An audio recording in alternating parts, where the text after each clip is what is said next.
Tov, Yechia Melech HaMashiach, pour rentrer dans le vif du sujet. Voilà, on est Rosh Chodesh, n'oubliez pas, aujourd'hui c'est Rosh Chodesh, c'est très important. Rosh Chodesh, c'est Rosh Chadash, une tête nouvelle. D'accord, c'est important. Rosh Chodesh, En Chodesh, et là les Chidush. Le Chodesh n'est là que pour donner une itrachut. Et quand on fait la tefila de Rosh Chodesh, dedans il est écrit que Dieu nous pardonne toutes nos fautes à Rosh Chodesh. D'accord? On apporte les korbanot au Beth Amikdash, Dieu nous pardonne toutes les fautes. Et on est reparti pour un tour. Il n'y a plus de fautes d'orthographe, il y en a plein. Alors prenez mes romans. Même le Taniel est rempli de fautes, on n'arrête pas de le corriger, il y a toujours des fautes. Alors, ok.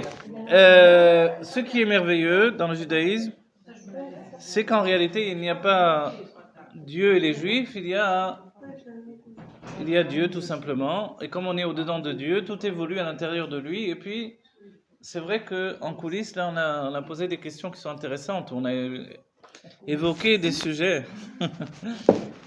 Le fait que l'on dise encore Hachem Ishmor, que Dieu nous préserve, et que Dieu... Compte tenu que tout est Dieu, et que c'est le dévoilement de la Géoula, et comme on est dans les jours du Mashiach, alors il y a des choses qui ont changé, forcément. On va dire que Dieu nous protège de quoi, si tout est Dieu? Mais de Dieu. Alors on va dire, protège-moi de toi, mon Dieu. En fait, ça a l'air rigolo, mais c'est plus vrai de dire ça que de penser que Dieu nous protège en faisant une séparation entre Dieu, du bon côté, et les mauvaises choses de l'autre. En fait, non. Compte tenu qu'on a cette conscience que tout est Dieu et qu'il ne m'arrive pas autre chose que ce qu'il veut, dans les moindres détails, et que ce que je veux également, moi, parce que j'acquiesce dans mon âme pour tout ce qui m'arrive, alors finalement, il n'y a plus cette notion qui est le propre de l'exil. Tout est bien, c'est-à-dire tout est bien. Et le Rabbi nous a transformé les épreuves en défis. N'oubliez pas cette phrase du Rabbi.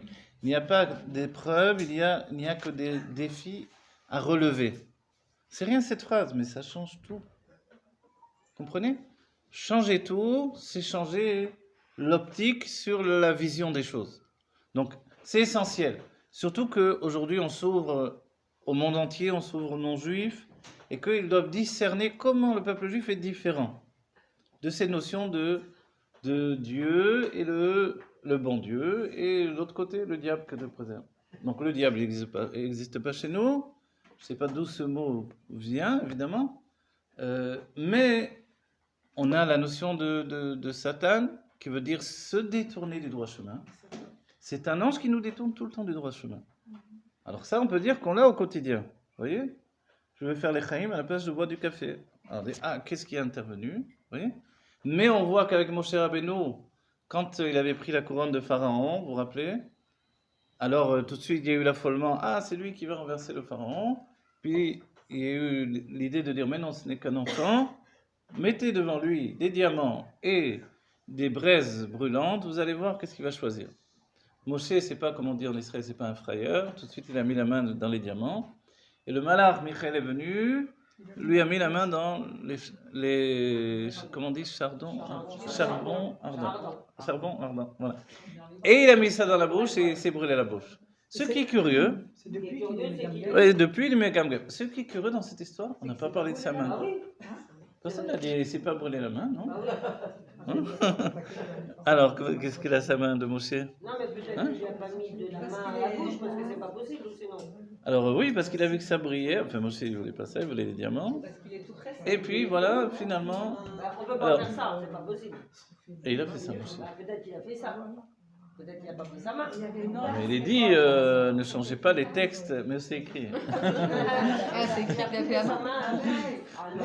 Non, il est dit qu'il a, voilà, hop, et il a mis la bouche. Et là, ah, vous y croyez pas, hein? Non, voilà. Eh ben non. Bah non. Non, mais vous croyez à la sortie d'Égypte. Attends, t'as pas eu Ouais, l'explication. Oui. Non, en vérité, c'est bon. J'ai évoqué la chose, mais j'ai évoqué la question. Moi aussi, je me suis posé la même question. C'est le genre de questions que le Rabbi pose, logiquement, que les Mefarshim ne posent pas toujours. Et c'est vrai que... Alors, c'est curieux, cette histoire-là. Alors, peut-être que Moshe portait des gants, tout simplement. Peut-être qu'il y a eu un miracle pour la main et pas pour la bouche. Ah, peut-être qu'il y a eu un miracle pour la main et pas pour la bouche, pour qu'il soit Megamgem, comme on dit en... Voilà, beg et bégay. Et quand ensuite, le rabbi, vous savez, il y a une sira du rabbi, le rabbi dit, quand Moshe arrive devant Paro, Paro, il était tout petit, il faisait quelques centimètres, mais tout en haut du trône, d'une intelligence démesurée, n'oubliez pas, connaît 70 langues, c'est pas rien. Ok. Donc, Moshe arrive, Moshe, voilà, Moshe 5 mètres. Certains disent que c'est, quand on dit que, certains disent que Abraham faisait 7 mètres. Oui. Et après, il y a le Ben Ishra, il dit non, c'est pas 7 mètres physiques. Alors, est-ce que Moshe aussi, c'est pas 7 mètres physiques? Mais en attendant, on a un Rashi qui nous dit que quand il a sauté pour tuer Og Melech HaBashan, alors il a calculé, il a abouti à cette idée qu'il fait 7 mètres. Vous voyez? Donc, a priori, Moshe était très grand, quoi qu'il en soit. Et Pharaon tout petit, et Moshe arrive en bégayant. Vous savez que Moshe annonçait, disait à Paro, parlait à Paro, il annonçait les makotes, il les annonçait en hébreu. Et l'hébreu, c'était la langue que Pharaon ne connaissait pas. Donc il parlait dans une langue étrangère, en bégayant, donc ça prenait du temps quand même l'histoire. Pharaon ne comprenait rien, regardez comme. Et après, il y avait la traduction de Aaron. Voilà. Et c'est vrai qu'on dit, mais pourquoi alors le rabbi pose la question, pourquoi Moshe tenait tant à le dire, puisque de toute façon, ça allait être traduit. Autant que Aaron traduise directement, c'est plus logique. En fait, voilà, dans la Torah, on a cette définition. On a, dans la notion d'enseignement, il y a celui qui enseigne et celui qui traduit. Vous voyez?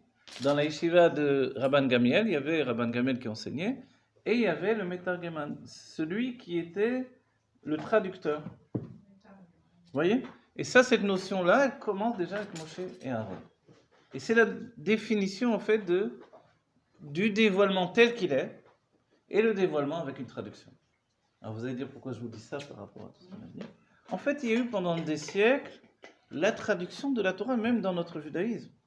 C'est-à-dire qu'au lieu d'affirmer non milevado et c'est fini, donc je ne vais pas demander qu'est-ce qui m'arrive, qu'est-ce que j'ai fait, mais tout ça c'est Dieu, y compris les fautes que je fais. Désolé. Donc en fait, comment je me nettoie de mes fautes? Il faut que je devienne plus pnimi, plus intérieur. J'essentialise mon âme avec la proximité avec l'essence. Forcément, il n'y a plus de fautes. C'est ce que Dieu fait à Yom Kippour.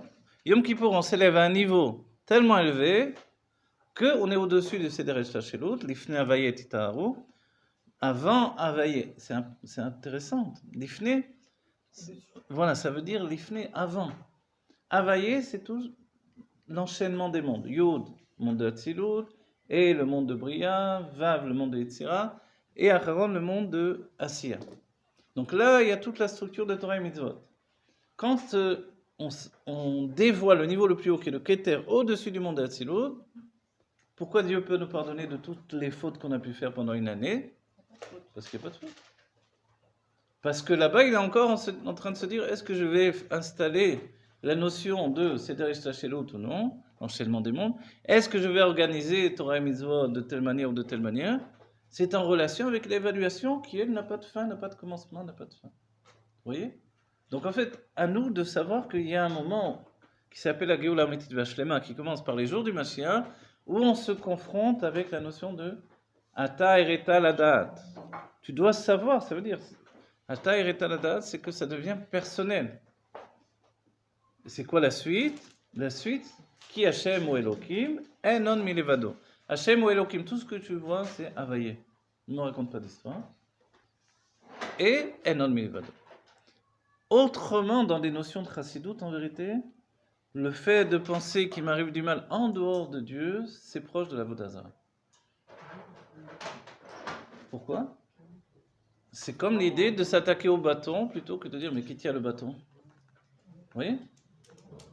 Donc c'est plus pratique évidemment. Ça occasionne pas chez moi de lutte intérieure. Je me dis donc je peux pas poser la question, la fameuse question, où était Dieu pendant la Shoah? Vous voyez cette question? C'est quoi cette question? Qui a fait la Shoah? Si ce n'est Dieu. Pourquoi il a fait? Alors là on comprend rien, certes. Mais on peut pas poser une question comme ça et continuer à dire non milvado. Ou alors je n'ai pas encore assimilé la notion de Enon Milvado, il n'y a rien d'autre que Dieu, il n'y a rien d'autre que Dieu. Y compris moi, y compris tout ce qui arrive. Donc en fait, quand je dis tout ça, ce qui est curieux, étrange, c'est que La machine qui était en route pendant des siècles ne s'est pas arrêtée. Vous voyez? On est arrivé au bout du voyage, mais tout fonctionne comme si c'était... comme si on était encore à l'ancien temps, vous voyez? Mais non, les choses ont changé. Ce qui a changé profondément, c'est que notre conscience a acquis une évidence et non milivado. C'est le début de tout. Autrement, on ne serait pas là en train d'étudier. Comprenez? C'est le plus important. Autrement, pardon. On ne serait pas là en train d'étudier, c'est le moment de dire les chaim et les bracha, qu'on ait le zchut de la Géoula, amitit v'ashlema, terefimiyad mamash. Amitit v'ashlema, c'est justement passer le cap où chaque Yehudi est complètement investi de ces notions-là, à un tel degré qu'il n'y a plus lui et Dieu, il n'y a plus le monde et Dieu, mais que tout est Dieu. Bon, évidemment, c'est très réducteur, mais c'est un point qui s'élargit dans tous les niveaux de compréhension. Dans la Chokhmah et non Milevado, c'est tout. Pas besoin d'étudier, pas besoin de rien du tout. Alors on va dire, qu'est-ce qu'on fait là? On construit la Bina. Tant que la Bina n'a pas compris que Enon Milevado, on est encore en exil. Pourquoi? Parce que la Géoula se trouve dans la Bina. Yeshlo Chelek l'Olam Haba, c'est la Bina. Non. La Bina a besoin d'écarteler la compréhension, d'analyser, et en fait, il n'y a pas d'analyse. Il n'y a pas d'analyse sur cette affirmation de Enon Milvado. Enon Milvado, c'est tout. Vous voyez? Et même dans le monde Chabad, on est toujours à la discussion, certains discutent encore, est-ce qu'on est vraiment dans les jours du Mashiach ou non? J'entends à droite à gauche tout.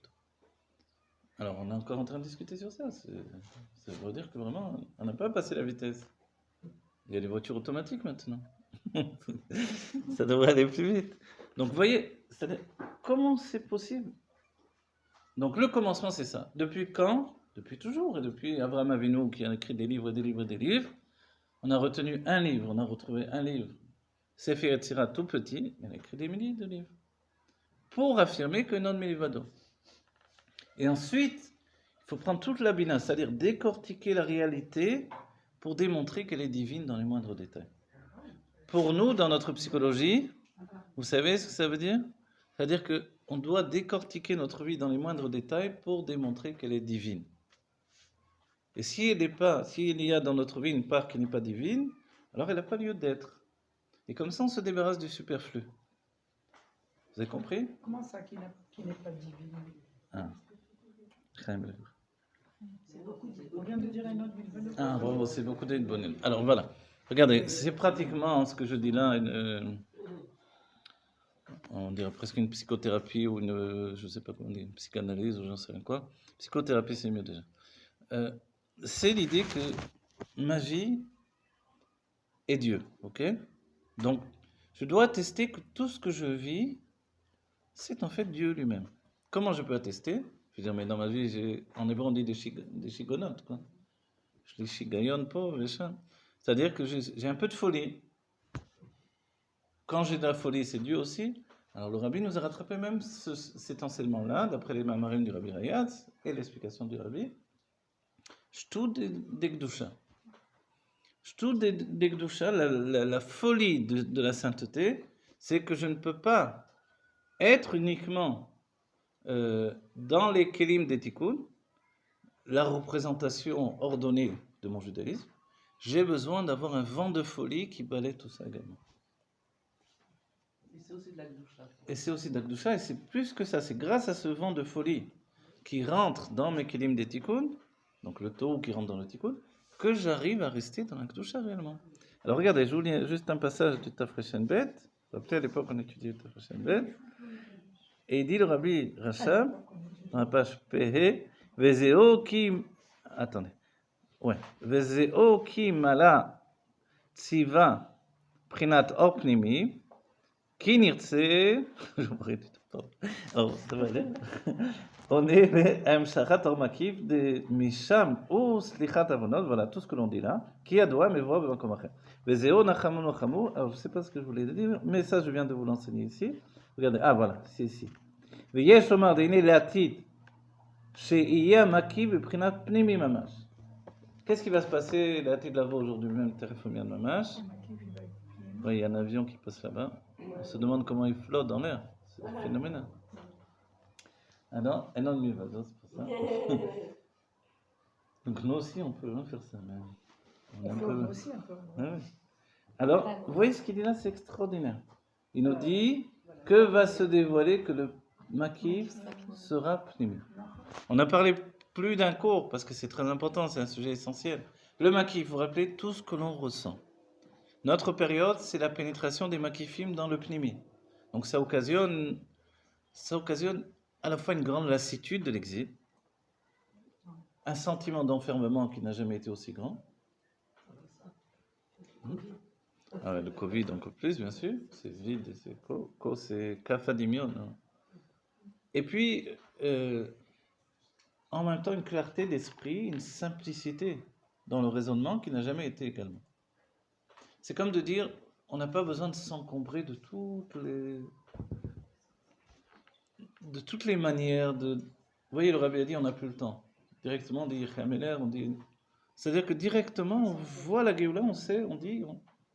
Donc en fait, il y a cette notion-là d'exiger immédiatement la Géoula. Exiger immédiatement la Géoula, c'est une correspondance avec la Géoula intérieure de notre esprit. C'est quoi notre Géoula? C'est la fusion de Chokhmah et Bina. D'accord? Si dans la Bina, il y a la Géoula, qu'est-ce qu'il y a dans la Chokhmah? Il y a le Éden. La Géoula, c'est le dévoilement du Éden au quotidien. Ok? Pour la Bina, la Chokhmah, c'est Makif. Je traduis. On va dire, si physiquement je dis le cerveau du côté droit, le cerveau du côté gauche, comment fonctionne mon cerveau du côté droit? Par la sagesse. Et la sagesse, c'est en fait une sagesse innée. Ce n'est pas une construction, ce n'est pas un travail, c'est une évidence. Il y a donc la réponse avant la question. Ensuite, le cerveau du côté droit va influencer le cerveau du côté gauche, qui lui va recevoir cette sagesse comme une évidence, mais dans la Bina, l'évidence, on va dire, c'est comme si on dirait en termes communs, ça ne paye pas de mine, quoi. Oui? Je viens vous dire un non milvado.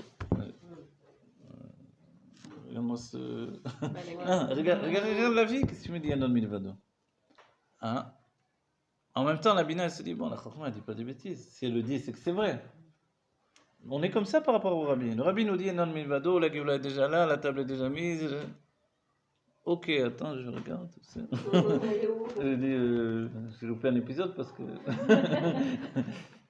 je ne suis pas du tout là. Alors, comment ça se fait? En fait, c'est une évidence de la Chokhmah, mais c'est un makif, c'est-à-dire c'est un niveau absolu qui établit une vérité absolue. Vous voyez? Et certains de ce fait-là ont voulu dire, non, le Rabbi n'a pas vraiment voulu dire ça. Ça, c'est des... Comment vous dire? Si on fonctionne comme ça dans le Chassidut Chabad, quelle Torah va nous permettre de comprendre quelque chose alors?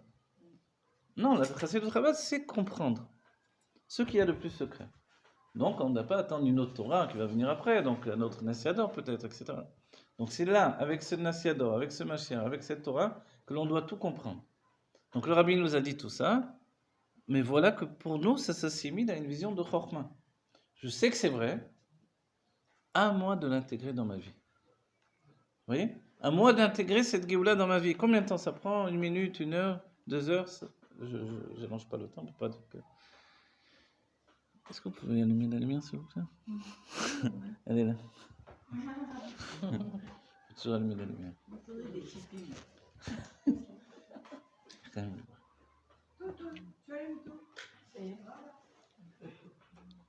Bon, ça va, vous comprenez ce que je dis? C'est pas fou. La lumière, je comprends pas.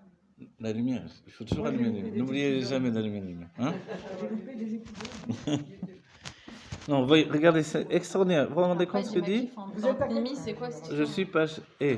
Page E. P-E. P-E. Ouais, j'ai le makif dans le pnimi. Ah, voilà. En fait, il dit pas le makif dans le pnimi, il dit à makif, le makif devient pnimi dans la Géoula. C'est ça qui est extraordinaire. Ah, tout ce qu'on voit pas, il devient... Il est pnimi en vrai, seulement il se dévoile. Et regardez, Deine latit seye à makif beprinat pnimi mamash. Mamash, il rajoute le mamash. Vous savez quand les rabbins rajoutent mamash, c'est-à-dire dans la mamashut. Mamash, voilà, j'ai mamash. Ça c'est mamash quand je l'ai sur la figure. Je m'étouffe, c'est mamash. Oui, Mais je croyais que Mamash, c'était l'acronyme de Mendel Menachem Schneerson. oui, Donc, Menachem un Menachem, bonhomme. ça, vous avez raison aussi. Et en fait, c'est un mot ancien. Non, mamash, ça veut dire réellement. Vraiment. Ça veut dire Vraiment. Au départ, ça veut dire vraiment. Oui, oui, oui. Ah, en hébreu. Ouais. Moderne, normal. Et, Ça, c'est une analyse de... je crois que c'était un mot très moderne, un truc qui avait. Non, non, mamash, ça veut dire réellement, réellement. Qui venait du rabbi. Réellement, c'est-à-dire, voilà, en hébreu, c'est-à-dire mamashut, toucher une chose. D'accord. Donc, si je dis que dans la Géoula immédiatement, Terefomia Mamash, un makif devient pnimi, c'est-à-dire que tout ce qui était loin dans un autre langage du Rabbi Rachabossi devient près, devient proche en fait. Dans la vie du quotidien. Voilà.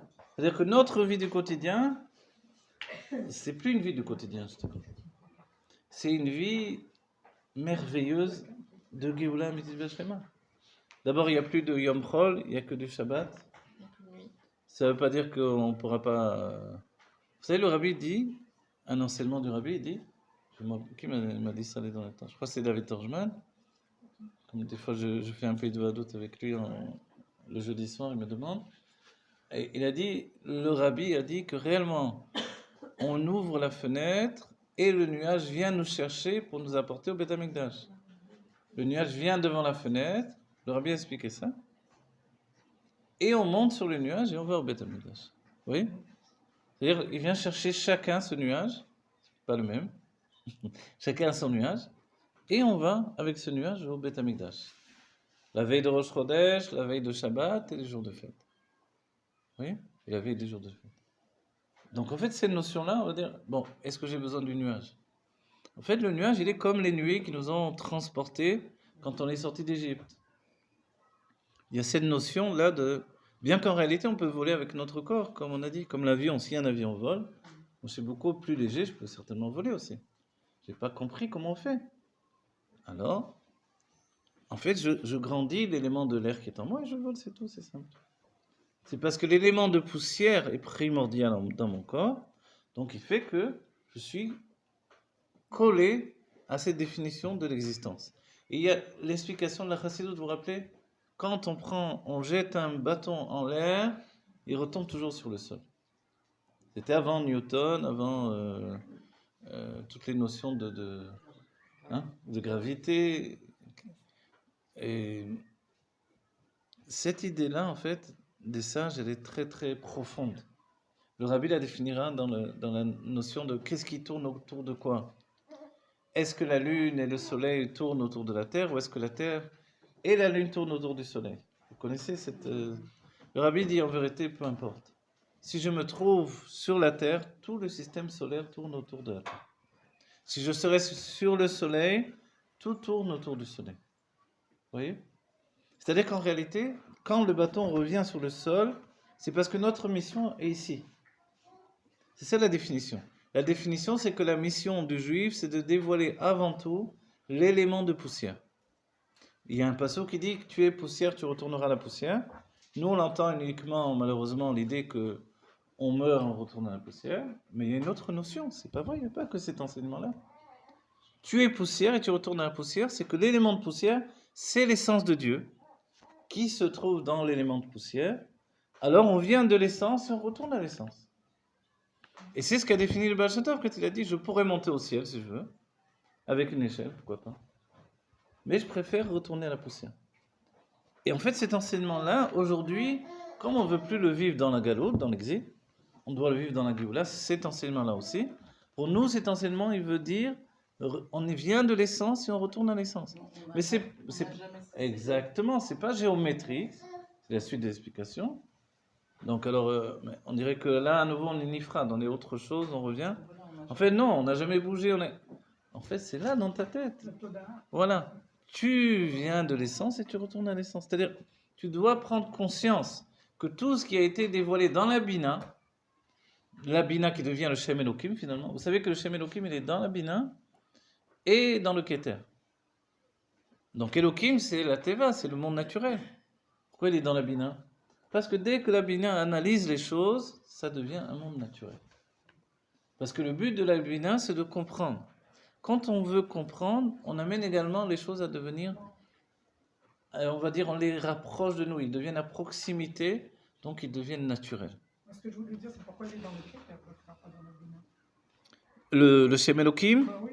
parce que la source du Shem Elohim, en fait, est plus élevée que la source du Shem Havayé que l'on connaît, nous, dans la proximité. Regardez, le Shem Elohim, c'est le seul nom qui se conjugue selon l'individu. On a signalé quand Shaoul va dire à Shmuel, Titpalel Elokecha, prie ton Dieu pour moi. Quand l'histoire avec le. Et alors, c'est quoi ces notions-là? Même Moshe, une certaine fois, s'adresse au peuple juif en parlant de leur Dieu au peuple juif. C'est quoi? Le Shem Elohim, on dit Elokai Bekirbi, mon Dieu dans mon cœur. Elohim, Elokechem. Bon, c'est quoi cette conjugaison? C'est la définition de proximité. Le but de passer par un monde matériel, c'est pour arriver à comprendre quelque chose de nosaf, de plus. C'est-à-dire que Dieu désire être dévoilé dans toutes ces choses qui semblent nous écarter de lui, nous éloigner de lui. Ok, une fois que j'ai compris jusqu'au bout, et ça notre génération, ça s'appelle faire dira, pour Dieu, une dira batartonim, une maison ici-bas. C'est quoi tartonim au pluriel? C'est à l'infini, dans les moindres détails. Vous comprenez ce que ça veut dire? Ça veut dire que si pendant des siècles, je ne sais pas, on n'avait pas bu du Cointreau, on n'avait pas mangé la bénédictine, il fallait absolument que les rabbins prennent de la bénédictine, fassent les chaim, pour que là-dedans il y ait des rabatartonim. Vous voyez? Si dans une Idvadot, il n'y avait pas eu avant notre époque des pains au chocolat, il a fallu atteindre ce niveau-là, ou dans une Idvadot chassidite, dans un cours de chassidut, il y a eu des pains au chocolat. Les pains au chocolat, ça n'a rien à voir, c'est les boulangeries en France. Quel rapport? Oui? En fait, non, il faut pousser tout ça. Il faut aller jusqu'au bout, jusqu'au bout, jusqu'au bout. Et c'est le détail. Mais en réalité, non de Milivado. Avant également. Donc pourquoi on a dû passer par tout ça? Dira Batartonim. Exactement. Donc en fait, la Dira Batartonim, elle est pour qui? Elle est pour celui qui n'est pas Batartonim. Alors on va dire, c'est quoi? C'est la Chokhmah. En fait, la Chokhmah, elle commence à, on va dire, intégrer le divin dans sa fusion personnelle. Elle a déjà un état d'esprit personnel. Comme Moshe Rabbeinu, qui est capable de se confronter à Dieu. Vous vous rappelez ce que lui dit Dieu? Eki, Asher, Eki. C'est le deuxième nom que l'on trouve dans la Bina et dans le Keter Halom. Le Shem Eki, qui veut dire, c'est une conjugaison. Je serai celui qui sera. Vous voyez? Et Moshe va s'opposer finalement. De la même manière qu'il s'oppose au nom Elohim, il s'oppose au nom Eki. On va dire où il se trouve Moshe dans ces notions-là. Il se trouve dans la Chokhmah. Qu'est-ce qu'il y a dans la Chokhmah? C'est le Shem Havayé. Et on le voit dans le nom Havayé, c'est Yod Kevavke. Le nom de Moshe, c'est, les sages nous ont dit, les Rachetevot, les initiales du nom Moshe, c'est Ma Sheaya ou Sheye. Ceux qui étaient, c'est ceux qui sera. Ouais, alors c'est pareil que qui est, quel rapport? Alors pourquoi Moshe s'oppose avec je serai celui qui sera? Je serai celui qui sera. Si on regarde bien, non. Je serai celui qui sera, c'est que du futur. Vous voyez? Tandis que le nom de Moshe, c'est ceux qui étaient, c'est ceux qui sera. Et c'est pour ça que quand Moshe dit, non, donne la Géoula Métivviat Shlema tout de suite. Hachem lui dit, non, d'abord, fais une première Géoula. Après, on fera. On verra. Et Moshe dit, non, ce qui était, c'est ce qui sera. C'est le Shem Havayé, c'est ma vision à moi. C'est que si c'est pas maintenant, ce sera pas après. Et là, et en fait, les sages me disent, mais Dieu il parle d'exil. Moshe parle de Géoula. Vous savez pas trop. N'analysez pas ces trucs-là. Il parle deux langages différents. Ouais. Moshe est en train de parler de la Géoula du peuple juif. Qu'est-ce que dit Hachem?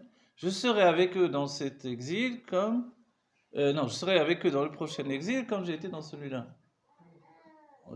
Non, en fait, c'est un système comme ça. Ouais. C'est-à-dire, je les sortirai de cet exil comme je les sortirai d'autres exils. Mais plus que ça, c'est je serai avec eux dans l'exil. Une fois et encore une fois. Et Moshe s'y oppose totalement. Moshe me dit, mais non, on parle de Géoula là. Qu'est-ce que tu me dis, va les délivrer, je leur parle d'exil. Mais il faut être... En langage humain, on va dire, il faut être fou. Cette folie, elle est divine parce que nous, on ne comprend pas ce que ça veut dire. Tu veux délivrer le peuple juif, parle de Géoula, parle pas d'exil. Ça veut dire cet exil. Mais regardez ce qu'on fait tous les ans. Pessah, de quoi on parle? On était en Égypte et on a souffert, on nous a fouettés, on nous a avadim aïnou, etc.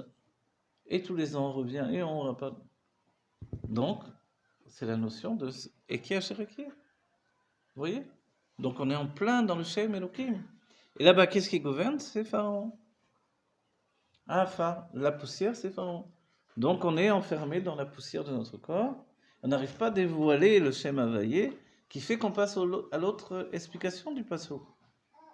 Tu viens de la poussière, mais tu retourneras à la poussière. Tu viens de l'essence et tu retournes à l'essence.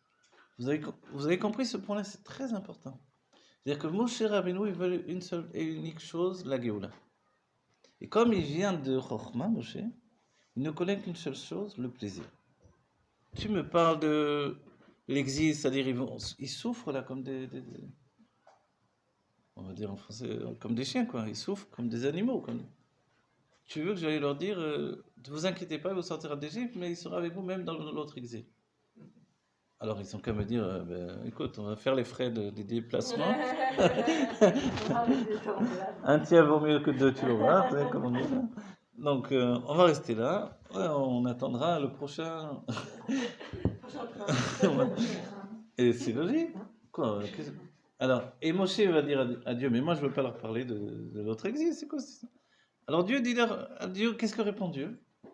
Alors dis-leur uniquement Ekié. Un seul. Un, tout à coup, on dirait que Dieu, bon, allez, d'accord, tu as gagné, Moshe. C'est quoi, oui, il y a quelque chose qui ne va pas quand même dans l'histoire. En fait, c'est ça le truc. L'exil et la Géoula, c'est la Bina. Voilà, je n'osais pas vous le dire parce qu'il y a beaucoup de femmes là. L'exil, comme la Géoula, c'est la Bina. Ouais. Mais le plaisir de la Géoula,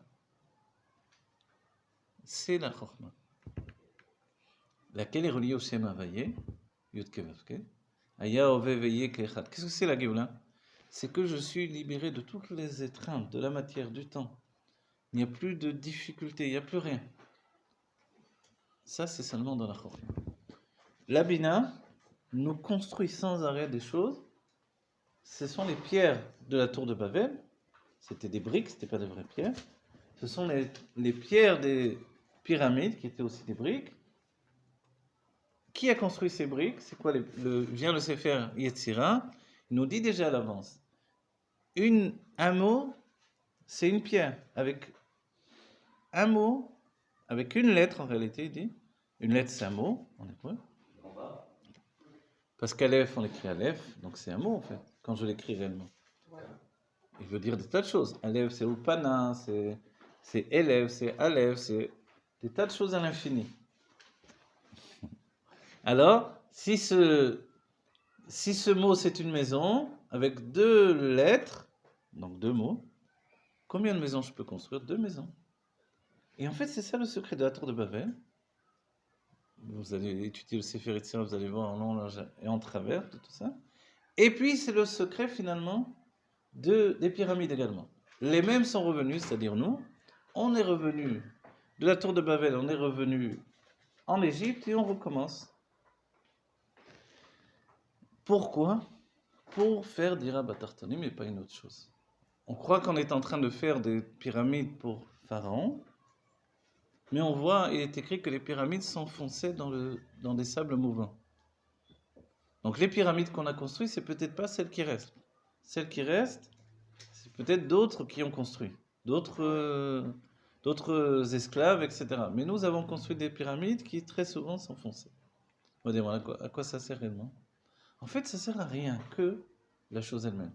On continue, on va dire, on est sorti d'Égypte, on a traversé la mer, on n'avait qu'à rentrer directement à Eilat, et on était en Israël.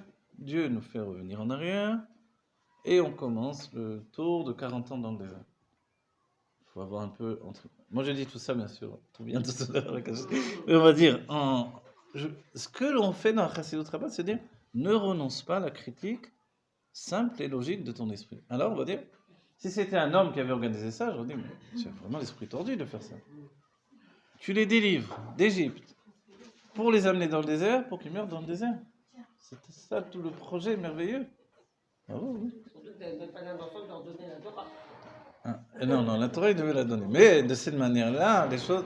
Alors après, interviennent des raisons intermédiaires qui viennent en cours de route. Les raisons duquel, quelles raisons? Il y a eu la faute du Vaudor. Ils n'ont pas accepté en vérité la Pnimiut Torah. On devait recevoir que la Pnimiut Torah, vous savez. Il ne devait pas y avoir d'existence du monde matériel. On aurait dû recevoir uniquement la Pnimiut Torah, l'intériorité de la Torah. Et c'est la vraie, on va dire, l'une des raisons qui donne l'exactitude du fait que la Torah n'était pas écrite. Parce qu'on ne peut pas écrire toute la Pnimiut Torah. Donc en fait, l'intériorité de la Torah, la Kabbalah, la Chassidut, qui devait être transmise directement et nous amener à devenir des êtres divins directement et rentrer dans la Géoula, c'est pas quelque chose qu'on peut réellement écrire. On écrit, mais plus on écrit et moins on comprend. Oui, là, plus on explique et moins on comprend. La Chassidut Chabad, elle véhicule des makifim de Bina. Qu'est-ce que veut dire le terme makifim de Bina?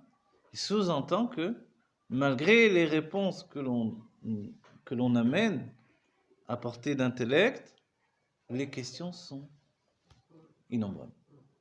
Et pourquoi innombrables? C'est parce qu'en réalité, l'intériorité de la Bina, c'est le Keter. Et qui est c'est des gens que tu comprendras quand tu seras plus grand. Ce que disaient les rabbins aux enfants, aux petits-enfants. Le rabbi... Voilà, tous les rabbins faisaient ça. Tu comprendras quand tu seras plus grand. Sauf que le rabbi Moarash, une fois répondu, mais quand je serai plus grand, mes questions seront plus grandes. Ouais. Et ça, et bientôt, c'est le jour de la naissance du rabbi Moarash. Et ça, cette notion, elle est importante. Bon, si vous avez compris, aujourd'hui, on a défini une chose importante. L'exil et la Géoula sont dans la Bina. La Bina, je vous donne un exemple dans notre vie quotidienne de la Bina. Il y a une bonne ambiance, tout le monde est bien, tout le monde est tranquille. Et puis, Pitom, la maîtresse de maison, elle s'inquiète que ça va pas assez bien, elle veut organiser les choses. Et patatrac, ça déborde, ça va pas. Toute l'ambiance qui était une ambiance feu très agréable, tac, elle a glissé. Elle se rend compte finalement. Elle voulait juste améliorer. Et quelquefois, quand on veut améliorer quelque chose, ça peut être une femme ou un homme, hein, ce que je dis. Mais l'homme, comme il se laisse plus tranquillement, aller plus tranquillement, il a moins envie d'arranger ce qui est déjà. Mais dès qu'on veut un peu plus s'arranger, et je vous ai cité, quand j'étudiais avec les kabbalistes à un carême, il n'y avait que de la Kabbalah là-bas. Chassidut, Kabbalah, et eux-mêmes ils disaient on va porter la Géoula, c'est pas possible. Un endroit pareil. Et il a fallu que le Rosh Yeshiva écoute son propre rave, qui lui dise de faire venir un Lituanien, quand c'est le niglé, paf, le collège s'est éclaté, il n'y a plus rien. Vous voyez? Dès qu'on veut trop mettre de bin à un endroit où il y a un dévoilement de Chokhmah, tout s'enfuit. Donc, alors la bina, on n'a rien compris, elle est bien, elle n'est pas bien. Ouais. Si c'est la Géoula, pourquoi elle est la Galoule tout à coup? Vous voyez? En fait, la Géoula, quand on dit non milevado, c'est qu'on a déjà tout en nous. Quand je dis il faut travailler, il faut améliorer, il faut faire des efforts, c'est que forcément, j'ai pas en moi il faut l'obtenir. Or, c'est a priori, c'est totalement différent. Donc en fait, il faut vraiment réussir à concilier les deux. Le dévoilement de la Géoula va passer par la Bina parce que la Bina, c'est le détail. Et que notre exil qui va devenir un réceptacle, qui devient déjà un réceptacle, pour le dévoilement du Halev qui devient Géoula, l'exil, c'est la Bina. Le travail des Béménoucha. Le travail des Béménoucha grâce au fait d'accepter la Chokhmah. C'est-à-dire, nous sommes en Géoula, il y a déjà la table dressée, il y a déjà tout. Le rabbi a dit blanc, c'est blanc. Il a dit Nigmar Avodat Birurim. On a terminé de transformer la matière. On a terminé. On va dire, mais pourquoi tu continues? Pourquoi tu manges? Parce que j'ai faim. Qu'est-ce que tu veux faire? C'est tout. En vérité, je ne devrais plus manger, mais comme j'ai faim, je continue à manger. Enlève-moi la faim, je ne mangerai plus, ça m'arrangera bien. Vous voyez? On continue. Et pourquoi on continue? En fait, pour se rendre compte que auparavant, tout ce qu'on faisait déjà, c'était un peu comme brasser du vent à l'intérieur d'un monde déjà construit, d'un monde déjà fait. Soyez certains que nous sommes déjà en Géoula, parce que sinon on ne pourra jamais être en Géoula. C'est ça l'enseignement du Rabbi. C'est ce que le Rabbi nous a dit sans arrêt, qu'on n'a pas assimilé parce qu'on était chacun pris dans notre shlichut, on va dire. Mais le Rabbi nous dit, vous êtes déjà en Géoula, tout est déjà là. Vous êtes déjà riche. Je suis déjà riche, j'ai déjà tout. Et chacun se dit, mais où c'est, pourquoi ça apparaît pas? Oui. Parce que ma Bina est occupée aux détails, elle est en train de prendre la température sans arrêt. Mais Rav, pourquoi est-ce qu'on peut se considérer qu'on est en Géoula alors que chaque semaine, on va dire, ou chaque mois, ou chaque année, on se rend compte qu'on a progressé sur un plan qui n'était pas là du tout l'année, ou la semaine, ou le mois suivant. Alors, est-ce que vous croyez que franchement, moi je me rends compte, je vais vous dire un exemple, je ne veux pas parler de vous directement, vous critiquer, etc. Non, vous savez, moi des fois je vois dans les cours, je comprends des choses.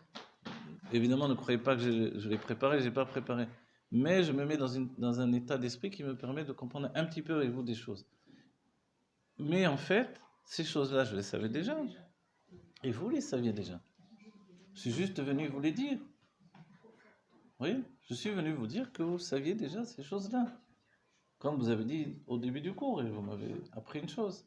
De me dire, mais pourquoi on dit Hachem Ishmor, etc., alors que non, mais que Dieu protège de Dieu.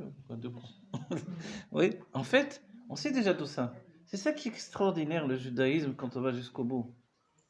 Je vous donne un autre exemple. Vous savez, les non-juifs peuvent nous voir comme enchaînés, enfermés, etc., prisonniers de Torah et Mitzvot, etc. Mais c'est pas vrai, c'est faux. On le répétera jamais assez. On fait si on a envie. On ne veut pas, on ne fait pas, c'est tout. Qui va m'obliger? Torah et Mitzvot. On veut faire, on fait. On ne veut pas, on ne fait pas. Quoi, sur la parole, je vais pas les parler. Mais alors, quelqu'un vous oblige? C'est le commandement divin. Ah, vous voyez? Quelqu'un m'oblige. Mais parce que vous voulez le faire. Mais si je le fais, j'ai une plus grande proximité avec Hachem. Ah, donc Si vous avez je envie le de le fais faire. Tout ce que vous me dites, j'ai envie de le faire. Je me sens dans l'obligation de le faire. Ce sentiment de je me sens dans l'obligation, On a un engagement. mais vous devez savoir qu'est-ce que le libre arbitre. Le libre arbitre, c'est ça. Je le fais, c'est bien, je le fais pas, c'est bien aussi. Vous voyez? C'est-à-dire que Dieu préserve, j'ai un cousin, j'ai un fils, j'ai un voisin, il fait pas. Il est moins bien que moi? Non. Mais vous venez de dire que Dieu préserve. Oui, parce que j'ai envie qu'il fasse. Quoi Parce que j'ai envie qu'il touche à ce qu'il y a de meilleur. On dit, Oui, ben, c'est Tamour la et oh qui t'en va veiller. Celui qui fait pas Shabbat. C'est ce que je veux Moi, je dire. le vois en galoute. Non, mais je comprends bien. Regardez, Non, se je veux dispute dire, pas. c'est Oui, le oui. même sentiment que ça Je veux que vous compreniez que vous le faites uniquement que parce que vous le voulez. Et c'est votre réponse la plus importante aux rétracteurs, à tous ceux qui pensent qu'on est en prison. On n'est pas en prison. Pas C'est du pas tout. vrai. Vous voyez? On laisse la barre parce qu'on a envie. On laisse. Tout ce C'est qu'on une fait, libération c'est pour un moi. vrai libre arbitre en fait qu'on a dans notre époque et peut-être jamais on a eu un aussi grand libre arbitre. Parce qu'avant, quand on était dans le shtetl, quand on était dans dans l'exil, le ghetto, le truc, évidemment, je sais pas moi. J'ai pas mis une chaussette, je sors mon doigt de pied, il y a tous les voisins qui regardent et qui commencent à dire les passes nues. Ok. Donc, oui. Mais aujourd'hui, en fait, plus rien n'en a rien à faire. Moi, que Dieu bénisse, j'ai un voisin, il m'a dit très clairement, ah non, moi j'ai pas envie de manger de la matzah, fais ça. Ah bon. Parce que j'aime pas ça. Pourquoi je vais manger de la matzah? Voilà, on va dire. Pourquoi un juif, comment il est capable de dire un truc pareil? Mais c'est un juif qui fait par peur. Il n'est pas tellement juif, en fait, c'est sa peur. Alors voilà, il doit s'en libérer. Il doit dire, non, je dois pas le faire par peur. Je dois me dire, si je veux, je fais pas. Qui va me mettre? Quelqu'un va me mettre en prison? Il y a le président du tribunal, ou le grand rabbin de France ou d'Israël qui va venir. Ouais. Mais non, mais Dieu, il n'a rien à faire. Vous comprenez, c'est ça qui est le plus important. Dieu, dans son Keter, il n'en a rien à faire. Dieu, dans le Seder chez l'autre, alors il vous dit non, tu sais, tu as intérêt à faire. Mais intérêt, ça veut dire c'est pour ton bien que tu fais. Si le juif ne prend pas sa propre Géoula, ça fait partie de notre Géoula de faire Torah et Mitzvot. Mais en fait, on doit le faire, c'est notre héritage de juif. Vous voyez? Mais c'est un bonheur en fait. Et si je ne le fais pas, ben tant pis. Mais je le fais parce que tant mieux. Vous comprenez? Et j'essaie de vous faire comprendre ça. On n'a jamais été aussi libre que dans notre siècle, grâce à un déblocage qu'on a fait de notre tête. Il y a une chanson, j'ai entendu une chanson, en passant, j'ai entendu une chanson d'un... Hein? Tant pis, ça veut dire... c'est les orgues, bon, tant pis, là. Non, non. Tant pis, c'est en vérité... tant pis pour nous, quoi. Non, parce que ce serait plus kef si je fais. Je vous donne une image, regardez l'image que je voulais vous donner. J'ai entendu une chanson d'un chanteur israélien Les chanteurs israéliens, on a l'impression qu'ils ne sont pas du tout religieux. Et après, on se découvre ils sont religieux, ils font Shabbat, ils font tout. Bon. Alors, ok, ils ne portent pas la kippa, c'est un autre. Un chanteur qui dit, je me rappelle, il raconte son enfance, il dit, je me rappelle quand on était, je ne sais plus ce qu'il a dit, à Katmandou ou à Odou, enfin, j'ai entendu la chanson comme ça, et il dit, là-bas on était, ah oui, dans le Bet Ravad, il dit, Sham Bamizra, ah oui, il dit Sham Bamizra, dans le Mizra, donc, comment dire, en Inde et tous ces pays-là, Mutar Liot Minim. Minim. C'est quoi? Alors là-bas, c'est permis d'être pas religieux. C'est-à-dire que là-bas, il dit, on éprouvait un sentiment de bien-être parce qu'on nous permettait de ne pas être religieux. Mais c'était au sein du Beit Rabbad où ils faisaient les mitzvot. Je ne sais pas comment vous dire ça. Vous comprenez ça, l'état d'esprit? C'est-à-dire que les Israéliens, ils peuvent ressentir que non, finalement, ils sont embêtés parce que quand même, il y a le grand-père, il est religieux. Il va là-bas, au bout du monde, il va directement au Beit Rabbad, d'abord. On dit, mais attends, tu n'es pas parti pour te libérer, hein? Vous comprenez? On doit bien se rendre compte de ce qui se passe. Tu es parti te libérer, va pas au Beit Rabbad. Qu'est-ce que tu vas au Beit Rabbad? Hein? C'est pas normal. Non, directement, il veut manger kasher, il veut aller au Beit Rabbad. C'est lui qui a choisi. Voilà. Il l'a choisi parce que là-bas, on l'accepte tel qu'il est. Vous voyez comme l'esprit il est compliqué du juif. C'est quand même un truc fou. C'est ça la bina. Elle installe mon propre exil et ma propre Géoula en même temps. Vous comprenez? Là-bas, je suis content parce que voilà, je suis avec les autres, on fait Shabbat et on m'accepte comme je suis, pas religieux. C'est phénoménal. Hein? Vous avez compris? Mais j'ai pas compris. Il est en train de faire les mitzvot, là, faire Shabbat, ou il est en train d'être pas religieux? On a accepté, on dit. Voilà. Je suis jalouse de ça. Eh ben oui.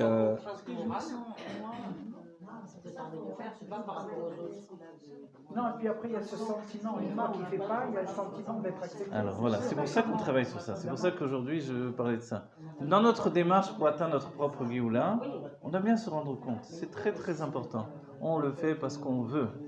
Et la réponse, elle est, on va dire, mais pourquoi on veut? Mais parce qu'on aime ça. Non, mais parce qu'on aime ça, vous savez? C'est... Hein? Voilà, Kaka, bravo, bravo. Tout ça, je ne croyais pas que j'improvise là. Le rabbi parle de tout ça. Ouais, c'est Keter Kolaktarel. Keter Kolaktarel, donc c'est pas plus élevé que ça. Et qu'est-ce que le Keter en fait? Le Keter, c'est le Tanour et le Ratson. Donc le plaisir et la volonté. Ça me rappelle le droit de réponse, il y avait une émission comme ça. Vous êtes entré dans un bon truc. Bon, moi je vous ai apporté un peu de Il n'y a plus de Géoula. ça. Moi aussi en premier lieu. Mais dans le Tanya, il est bien expliqué quand même que quand on fait pas Voilà, une c'est mitzvah, très important. Le rabbi l'a dit très clairement. On coupe une corde, la corde d'argent, on ne fait pas une certaine mitzvah, et la corde d'argent va se... Mais vous savez, le rabbi, voilà, et le rabbi nous rattrape toujours. Le rabbi nous rattrape, il nous dit, on sort, on est chayav karet, et on rentre dans le keter. Le rabbi le dit.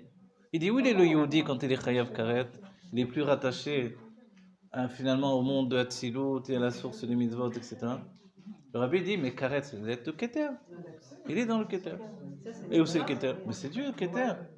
Vous comprenez? C'est Netzach qui en met tout. Voilà, c'est-à-dire qu'en vérité, quoi que tu fasses, tu ne sors pas de Dieu puisqu'il y a un Milivado. Et c'est ce que l'on voit, c'est ce que le... C'est pas, j'aime pas, je veux dire, ah, je l'aime pas, lui, il n'est pas religieux. Ça va pas la tête, vous voyez? Est-ce que c'est pour ça que c'est le Baal Shem Tov qui disait que soit on est tous, soit on rentre en Géoula parce qu'on est tous dans le Tov, ou parce qu'on est tous dans le Ra, et à ce moment-là, Karet et Keter, c'est ça le... Non, non, c'est un enseignement des sages. Là, Géoula vient dans une époque où tous, on est tous méritants ou tous pas méritants, vous voyez? Dans cette notion-là. Alors, l'Admour Hamsaï a dit qu'il est impossible de trouver cette génération, elle n'existe pas. Et que, en fait, la définition, le rabbi va l'expliquer par la suite, c'est que ça dépend des Ene Haeda, des yeux de la génération. La manière dont je vous parle, c'est le rabbi qui parle comme ça. Le rabbi dit, et si je n'étudie pas les Shem Shamayim, c'est grave? Mais ça, le Tanya nous dit, non, alors il faut vraiment étudier pas les Shem Shamayim. C'est quoi étudier pas les Shem Shamayim? Mais pour devenir Rav, par exemple. Comme ça, j'aurais une théouda de Rav. Je serais quelqu'un, je serais plus un petit rave. un petit n'importe quoi. J'aurais une théouda, je serais quelqu'un n'importe. J'aurais un diplôme de Rav. Même tous les quotes arabes, tout ça, c'est important quand même. Ok. Et le Tania dit il n'y a pas d'études, moins les Shem Shamaim que d'étudier pour être là. Vous vous rendez compte? On dit, bah alors, oui, pourquoi on donne du kavod au Rabbanim? Parce que, après, sans doute qu'ils ont résolu leurs problèmes. Mais vous avez rapporté, une fois, une prière du matin à un Atecheled là-bas, il y en a un qui n'était pas venu au Minyan. Alors, les jeunes rabbins se demandent entre eux, où il est passé lui? L'autre il dit, mais tu sais pas, il vient d'avoir sa smicha. Il vient d'avoir son diplôme de rave. Et l'autre, il y en a un autre qui dit, ah oui, il est en train de se regarder dans la glace pour voir comment il est changé. Qu'est-ce qui lui a arrivé de différent là? Est-ce qu'il est différent ou non? Vous comprenez en vérité, est-ce qu'on a besoin d'une théouda pour être Yehudi? Est-ce qu'on a besoin de... Même quand quelqu'un... La conversion, ça n'existe pas dans le judaïsme, on est clair et net. Il y a la conversation, mais la conversion n'existe pas. Si on n'a pas une âme juive, on ne peut pas l'avoir. Monte, descend, qu'est-ce que tu veux? Donne 3 millions de dollars, 4. Ça ne va pas t'apporter une âme juive. Ou tu l'as, ou tu l'as pas. Vous voyez? Ça, c'est le plus important. D'accord, mais quand tu l'as, tu fais quoi? C'est ta Géoula. Si la conversion n'est pas dans le judaïsme, alors... Oui, alors quand on a... Il se révèle, alors on fait quoi s'il n'y a pas une misguérette Ah non, là vous parlez du problème Yehudi par exemple. Je parle du Non, là je vous parle la démarche des... Non, moi je... dis. Regardez, d'après le Harizal et d'après la démarche des Rabbanim, Oui. la démarche elle est non pas de dire... Parce que je vous donne une image. Quelqu'un est très très intelligent. Donc il va faire toutes les études, il va tout apprendre, tout le Shouchan tout le... On va voir, on lui fait passer un examen. Bravo, allez hop, tu es juif. Pourquoi il est juif? Parce qu'il connaît par cœur. Parce qu'il est très fort. Parce qu'il a fait maths plus, alors maintenant il a réussi à apprendre tout par cœur, etc. Il a une bonne mémoire. Grâce à ça, il est devenu juif. Non, bien sûr, c'est Non, parce vous que comprenez? son âme se révèle, j'ai Voilà. bien compris. Donc les rabbinim, ceux qui doivent attester, et repart et fait lui des épreuves et repousse-le, il est juif ou non? C'est ça ce qu'on veut savoir. Vous comprenez? Voilà. Bon, alors, une fois qu'on est juif, qu'est-ce qu'on fait de notre judaïsme? Voilà. En fait, la Chassidut dit, faisons une Géoula. Comment j'en fais une Géoula? Comment je fais de mon judaïsme une Géoula? Libère-toi d'abord et comprends que Torah et Mitzvot, c'est ton choix personnel. C'est ton bonheur de vivre. Et que les Juifs, depuis toujours, ont vécu avec Torah et Mitzvot et qui se sont épanouis. Maintenant, une chose importante. Le Rabbi nous dit, et si on n'étudie pas les Shem Shamaim, vous savez, il y a toujours les... Viens, on étudie Shem Shamaim. Allez, arrête. Ouais, c'était comme ça. Au collège. Allez, arrête, on étudie. Viens, les Shem Shamaim. Ok. Bon, ok. Alors, et le Rabbi dit ici, on n'étudie pas les Shem Shamaim. Est-ce qu'il n'y a pas un niveau plus haut que ça? Le Rabbi dit, on étudie parce qu'on est Yehudi, c'est tout. C'est encore plus haut. Parce que là, il n'y a pas le mal ne va pas prendre de mon étude, rien du tout.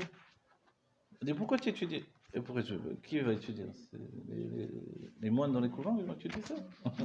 C'est moi qui vais étudier ça, c'est ma Torah. Qui nous a Hein? culpabilisés comme ça? Ah, merci. Alors. C'est le Moussa. Laurence, je veux bien que tu parles un peu plus fort. Non, déjà, c'est des mentalités Qui nous a anciennes. culpabilisés comme ça? Il faut certainement venir à ce niveau de compréhension. Voilà, bravo. En fait, voilà, la question est juste. Qui nous a culpabilisés? La réponse est nous-mêmes. Pourquoi on s'est culpabilisé? Il y a eu des étapes successives qui sont passées par la sortie d'Égypte. La manière dont on vivait en Égypte a occasionné comment on est sorti d'Égypte. Puisque ceux qui ne voulaient pas sortir ne sont pas sortis. Donc il y a bien eu un travail personnel à fournir. Malgré qu'on ne s'est pas du tout préparé à la sortie d'Égypte. Ok. Ensuite, quand on est sorti, on s'est confronté au moment du veau d'or. C'était quoi le Nisayon du veau d'or? Moshe Rabbeinu disparaît, il est mort ou il n'est pas mort. Voilà, c'est tout. Il est mort, faisons un veau d'or. Il n'est pas mort, on l'attend, il va revenir. On est dans la même situation, non? Non, mais ils l'ont Et- vu. hein ouais. Ah, non, mais c'est Exactement, pareil, c'est il y en la a qui... situation. Ah, mais je peux vous dire, j'en ai entendu Exactement. des vertes et des pas mûres. Alors, ok, mais on l'a vu mort, ça veut dire qu'il est mort? C'est dur. C'est-à-dire que j'ai enterré un tzaddik, tous les Yehudim aujourd'hui sont des tzaddikim, est-ce qu'il est mort?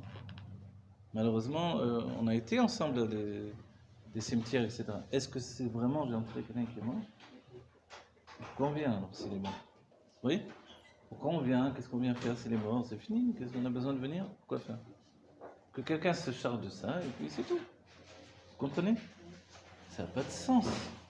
Donc c'est seulement parce qu'il est vivant qu'on est en train de venir s'occuper de lui et de faire attention à lui.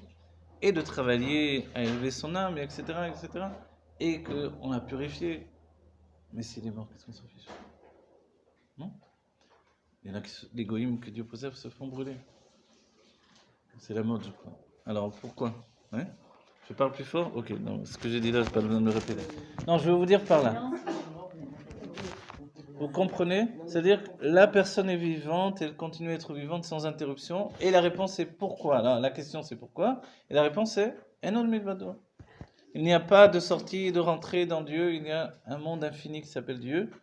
Alors, dans la Chorma, personne ne meurt jamais. Est-ce que j'ai un passouk pour prouver ça? Vous savez que les rébellions me disent toujours, si tu as un passouk, tu prouves ce que tu dis. Sinon, non. Il y a un passouk, veyamutu velo bechorma. Ils mourront, mais pas dans la Chorma. Dès qu'on atteint le niveau de dévoilement de la Chorma, Oui, donc qui est le Shem Havayé, non, ils ne mourront pas. Ben, non, ils mourront, mais pas dans la Chorma. Ah, parce que ceux qui Donc, sont... ils mourront. Non, ceux qui ne sont pas dans la Chorma. Ils sont morts. Ah, voilà. À nous de l'en... Et qu'est-ce que la Chorma? La Chorma est égale au plaisir de vivre Dieu. Voilà. Donc c'est pour ça que la Chassidut vient nous dire quoi au bout du compte? Mais si tu ne prends pas de plaisir à vivre Dieu, tu meurs. À petit feu, mais tu meurs. Il y a des guerres, il y a des trucs, des maladies, mais la chose la plus terrible, c'est de mourir à petit feu parce que j'ai pas plaisir à vivre Dieu au quotidien. Oui. Mais vous parlez d'un plaisir, c'est pas plutôt une identification à l'âme divine et pas à l'âme animale, quoi, Alors je veux voilà. dire. Parce que peut-être pas on ça, comprend la pas chose, la même finalement. chose que. Regardez, le plaisir, quand je le dis plaisir, c'est pas forcément C'est le une plaisir fusion. mourcave que l'on dit, nous. Si je mange un pain au chocolat, j'aime le pain au chocolat. Ces temps-ci, je sais pas pourquoi beaucoup parlent de ça. Si tu aimais vraiment le poisson, tu mangerais le pain. Blablabla. Vous connaissez ce truc-là? Ok. Donc tu t'aimes toi-même, tu n'aimes pas le poisson, sinon. Ok.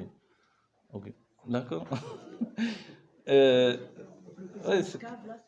Mourkab, c'est-à-dire un plaisir attaché à une chose, c'est que cette chose-là me provoque du plaisir. Voilà. Mais en fait, quand je parle de le plaisir de vivre Dieu, c'est que justement, on est arrivé à un stade aujourd'hui de profusion de la matière, on s'en fiche pas mal des choses de la matière. Des fois, on a des coups de faiblesse, on a besoin de manger quelque chose d'un peu plus raffiné pour se remonter un peu, parce que la source quand même de tout ça, ça vient du monde du taux, et que c'est une source divine plus élevée, mais ne serait-ce que dans cette démarche-là, on comprend que la matière elle-même, elle est divine. Donc l'état vote comme avant, le désir de la matière comme avant, on l'a plus. Et ça désamorce tout le système. Donc quel est notre plaisir en réalité? Pourquoi vous revenez au cours à chaque fois? Je vous ai demandé tout simplement. Pour manger les gâteaux, les trucs, je crois pas. C'est très bon, grâce à Dieu. Oui, et moi je viens pour le cointreau, pour... Alors non. Et puis vous pensez que c'est tout, gars. Moi je viens parce que je sais que vous êtes là. Mais... Alors en réalité, c'est parce que notre désir et notre plaisir, il est beaucoup plus élevé que ça. Vous voyez? Et il vient de la chorma. Et la chorma en réalité, c'est un plaisir boded. Vous savez c'est quoi boded? Boded, ça veut dire... Boded, c'est, voilà, comme on est en bidoud, isolé, déconnecté. Ça, c'est la chorma. En réalité, ce que provoque la chassidut, c'est de nous provoquer un désir et un plaisir déconnecté de la réalité, qui fait que lorsque je reviens dans la réalité, je désire retrouver ce plaisir que j'ai connu. Comme quand on était au Beth Amikdash. C'est la shlemut de 10, Baudet, puisque c'est 10. Oui, exactement. C'est ça? Oui. Donc, vous comprenez tout cet état d'esprit, cette... Regardez, on va essayer de résumer. 1. Je ne peux plus m'incriminer de tas de choses que j'avais auparavant. Les fautes, les ci, les là, etc. Je sais que ça désarçonne de ce que je dis, peut-être. Peut-être que je pousse le bouchon un peu loin, on va dire. Mais c'est la Chassidut Rabbah, l'étude de la vérité absolue, on va dire. Dans l'étude de la vérité absolue, Enon Milivado, point final. Ok. Donc, à partir du Keter, il n'y a plus de faute. Parce qu'on est en dehors du Seder chez l'autre. Qu'est-ce que la Géoula, le dévoilement du Keter? Qu'est-ce qui s'est fait dans le monde par le Corona? Corona, c'est une couronne, c'est le Keter. Donc Dieu, il n'a pas fait ça pour rien. Il y a quelque chose qui est en train de se passer. C'est quoi? Le dévoilement du Keter. Qu'est-ce que nous dit le Rabbi Rachab dans le Tafreshenbet? Daf Pehe, il nous dit que le Makif devient Pnimi Mamash. Mamash, ça veut dire que notre quotidien, ce sont des miracles ininterrompus. On vit tous comme le Baal Shem Tov, et au-delà de ça, parce que le Baal Shem Tov est obligé de se cacher, de manière dévoilée, de manière absolue. Comprenez? Vous saisissez l'idée? Et qu'est-ce qui va être la colle qui va mettre en place tout ça? L'intériorité du date, en fait, ça va être finalement ce plaisir ininterrompu. Et quand on nous dit Shabbat, il y a Shabbat dans deux notions, Menucha et Tanoug. Menucha Tanoug, c'est pas la Bina. La Bina, c'est les jours de fête où il y a un travail. C'est la Chorma. La Chorma, c'est vas-y. C'est l'homme qui est toute la journée à travailler, il revient à la maison. La femme est venue raconter des tas de trucs. Il dit attends, laisse-moi. Tu sais pas ce que la journée que j'ai eue. Il se met en mode Chorma. En mode Chorma, voilà. Voilà. Alors, vous voyez? Donc en fait, ce système-là, Vous avez dit Menucha et Tamour, Menucha et Tanoug, le repos et le plaisir. C'est le Shabbat. Yom Shekulo Shabbat ou Menucha Lechayei Olamin. Qu'est-ce que la Géoula? Un jour tout entier Shabbat pour l'éternité. Alors, on va dire comment un jour il peut être tout entier Shabbat pour l'éternité? C'est le dévoilement de la Chorma. C'est-à-dire que la Chorma devient le cli, le réceptacle, pour dévoiler le plaisir divin qui vient du Keter qui va se déverser. Et tout à coup, les moindres détails de notre existence seront du plaisir. Donc, on veut prendre la Géoula avant son temps, ou on veut réaliser que Yimot HaMashiach, c'est maintenant, c'est pas demain, c'est pas une histoire à venir. Il faut avoir suffisamment de plaisir au quotidien. On va dire, oui, mais les ennuis, les choses, voilà. On va essayer d'être un peu plus concret. Ça veut dire quoi? Il faut avoir un maximum de plaisir au quotidien. Le plaisir de quoi? De la matière, le plaisir de... Le plaisir. Les plaisirs qui viennent de la nefesh. Non, non, voilà, je vais vous dire. Quoi? On a parlé suffisamment que la Nefesh Abahamit n'est pas obligée d'être un ennemi de l'âme divine. Non, Voilà. elle n'est pas. Du moment qu'aujourd'hui on lui propose des plaisirs, elle dit mais moi ça m'intéresse, pourquoi pas? Oui. Voilà. C'est-à-dire que quand vous faites un bon moment de vie aujourd'hui, un moment simple, vous vous dites venez entre amis, on va au restaurant, okay, amis femmes, vous allez au restaurant et là-bas vous faites Itvadout, vous êtes dans le kef, vous avez commandé des bons plats. Ce moment de plaisir-là, c'est un moment de Géoula. D'accord? Et ce moment de Géoula, est-ce qu'il est en dehors de l'Avodat Hashem? Non, la Chassidut, depuis le Baal Shem Tov, est venu vous dire, c'est l'Avodat Hashem lui-même.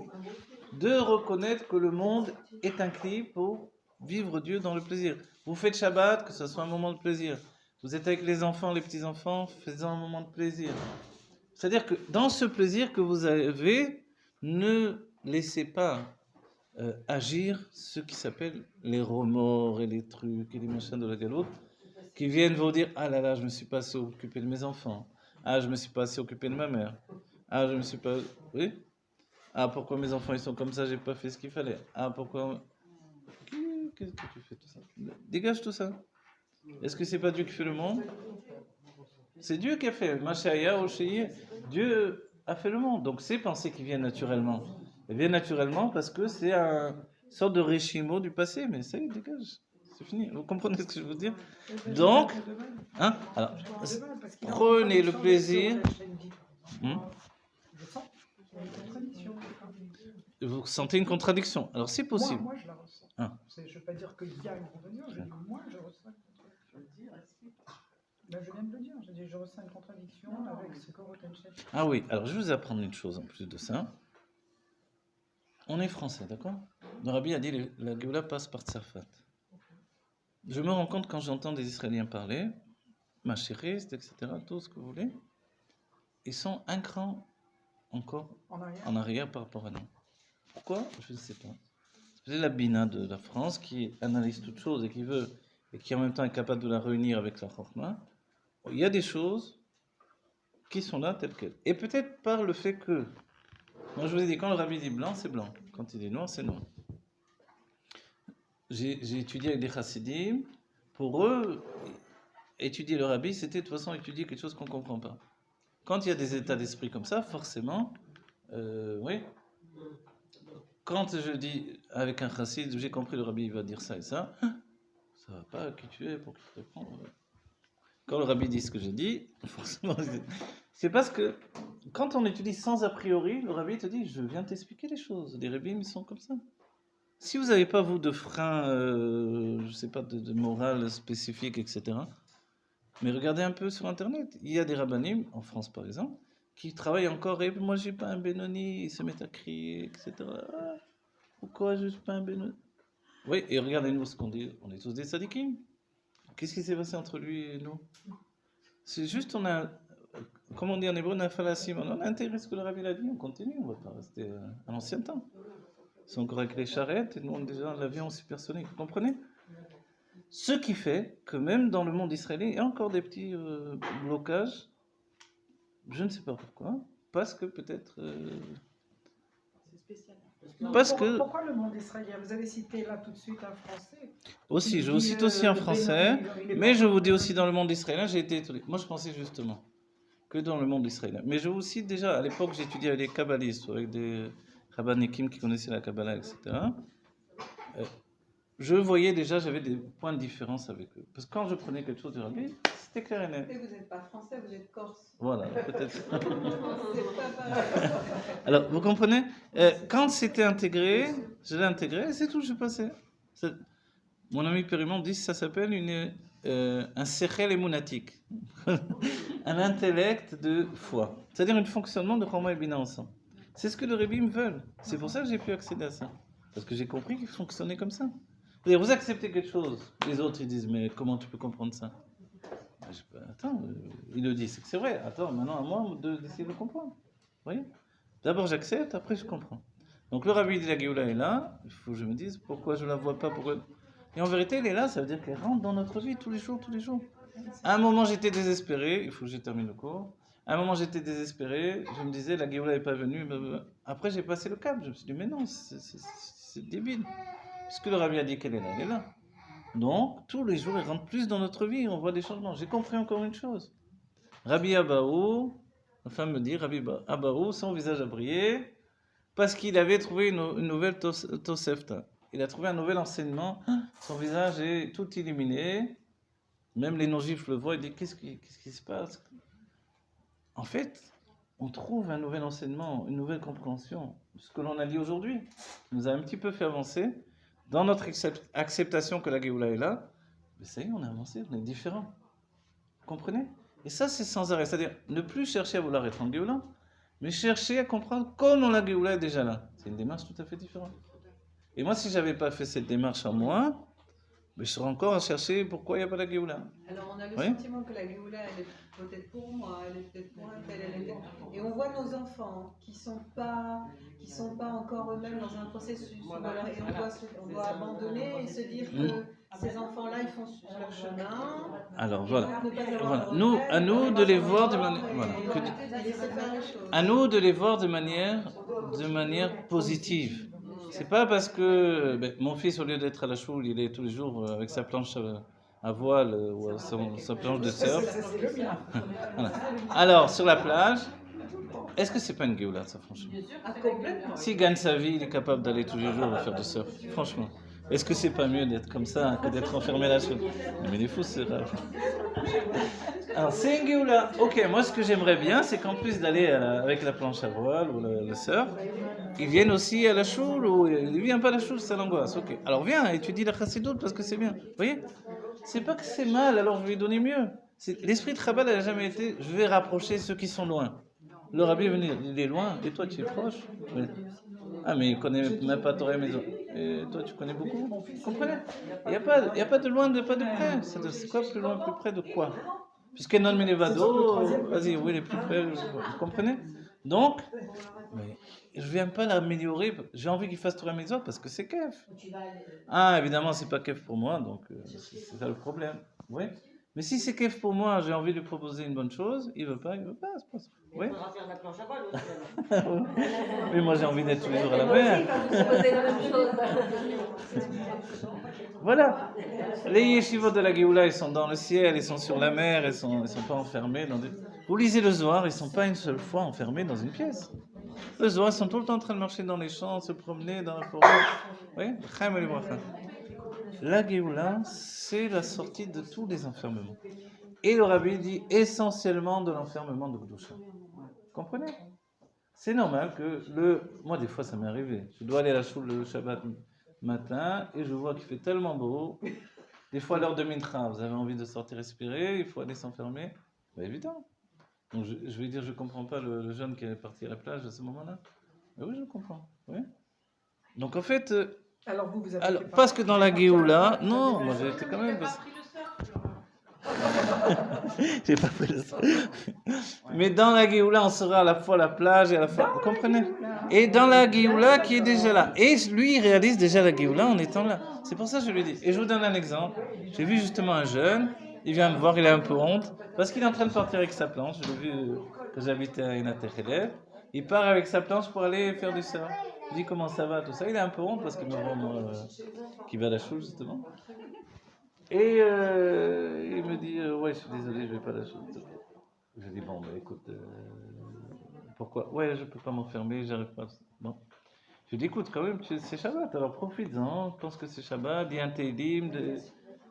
En fait, trouve ta Géoula où tu te trouves, c'est pas grave, c'est pas statique. Il est dans le Keter, vous voyez? Il est sorti depuis longtemps, il est.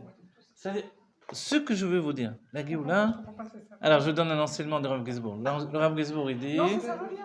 On n'est pas dans le développement, on n'est pas dans le dévoilement on n'est pas dans la fusion encore de la, comment dire, on n'a pas cette prise de conscience, c'est le kit, les gars, on n'est pas, est-ce que quelqu'un vit la Elokut en ce moment? Non. Oui. Ah oui, qui est-ce? Voilà. Qui est-ce? Je ne crois pas que tu vis la non. Parce que si tu la vivais vraiment, on la vivrait tous. Mais c'est ça la vie, mais tu le sais pas. Alors, oui, moi je la termine le cours, je suis désolé. Non, mais quel rapport avec ce qu'il vient de dire? Non, regardez bien. Comprenez bien que de voir que tout est bien, c'est ça la Géoula, c'est ça l'enseignement du Rabbi Mourazaken déjà. De savoir que la Géoula est là, ça veut dire que tout ce que je vois finalement c'est aussi la Je Géoula. suis d'accord qu'elle est là Ah, oui, d'accord. entièrement. Mais, Seulement, on ne l'a pas dévoilé, nous. Ah. On est encore dans notre gamme. et c'est là où je vous dis en fait, non, je veux que vous Bien arrêtez sûr de que le ça. rabbin a dit qu'elle est là, elle est là. C'était Alors, évident. oui, mais arrêtez de dire que vous êtes dans la galoute limite parce que ça ne fait que En processus déjà. qu'enfoncer la présence de la galoute limite. Non. Dites-vous que la Géoula est là et que, au contraire, dans votre vie, dans votre quotidien, dans votre errante, vous êtes dans ce cours-là. Vous auriez pu être dans un cours d'opposant à la Chassidut qui vous aurait fait une tête comme une. Mais je suis là parce que je suis comme ça. moi. Voilà, mais. Parce que dans ma prise de conscience, je suis comme ça. Voilà. Écoutez, aujourd'hui, notre cours, on l'a fait dans le sens voir que tout est bien. Parce que Enon Milevado. Enon Milevado, ça occasionne une vision différente de la réalité. Vous voyez? Ah non, moi je vous comprends dans le sens. Non, je vous jure. Vous parlez de la Géoula Amitid Vachlem. Bien sûr. La provoquer. Moi, je vous dis que le processus de la Géoula est déjà tellement entamé dans notre vie que à nous de remarquer comment la Géoula se dévoile chaque jour plus et plus dans nos vies. C'est ça où je veux vous entraîner. Et pour ce faire, se rendre compte que nos positions, nos points de vue sur les autres, en pensant qu'eux ils sont en galoute et moi je suis dans la Géoula de Torah Mitzvot, ça aussi c'est faux. Oui, voilà, ça aussi c'est faux. Et que si il y a un bonheur de faire Torah et Mitzvot, et c'est le plus grand kiff, qui est ma vraie liberté de juif, mon vrai libre arbitre. Mais c'est un libre arbitre, je le fais parce que je le veux. Et c'est comme ça que je suis en Géoula. Oui. Et c'est important, cette notion-là. Et lui, quand maintenant il n'a pas encore envie de le faire, il n'est pas moins en Géoula que moi, vous voyez? C'est ça, c'est très important. Mais moi j'ai envie qu'il fasse plus. Parce que c'est un kiff pour lui, et c'est un kiff pour moi. Je ne sais pas comment vous dire. C'est un kiff pour moi de partager ce qui est bon. Mais s'il ne veut pas, comme mon voisin il me dit, non, moi je préfère manger je ne mange pas la matzah à Pessah, non, j'ai déjà mangé, ça ne me plaît pas, ça me fait mal au ventre. Qu'est-ce que vous voulez dire? Ouais? Je vais dire, mais non, on fait tchouva, c'est une avéra. Il s'en fiche comme dans, je ne sais pas quoi. Ouais? Il s'en fiche total. Eh bien non, je reste sympathique avec lui parce que de toute façon, ça ne va rien changer. Je lui ai donné des matzot quand même, etc. Il a dit, ah, c'était kiff les matzot, j'ai poussé. C'est pour ça qu'il est en danger de mort. Voilà. Non, je veux dire, en fait, c'est une tension, puisque tout est Dieu, ça aussi c'est Dieu. Pourquoi Dieu il a voulu que chez lui ça fonctionne comme ça? J'en sais rien. Vous voyez? Je ne sais pas, parce que ça, c'est voilà. Je n'ai pas de jugement sur lui, je suis un peu choqué sur le coup. Après coup, je me dis, bon, écoutez, sa vision des choses, en vérité. Je te dis, par exemple, quand même. Mais tu sais que le rabbi mange un matin. Pour les toilettes. Le rabbi mange un matin et puis le premier soir. Bon, Yechia Melech HaMashiach, évidemment. Les maison, j'ai rien de moi, ça va pas. En conclusion, qu'on n'entende pas faussement ce que j'ai dit, évidemment. Torah mitzvot, il n'y a pas mieux et faire la Torah et les mitzvot. Je veux juste qu'on comprenne qu'on le fait de notre plein libre arbitre et que c'est le plus grand bonheur de vivre et que notre choix, c'est ça, d'affirmer que non, mais va donc, c'est écrit à Melech HaMashiach.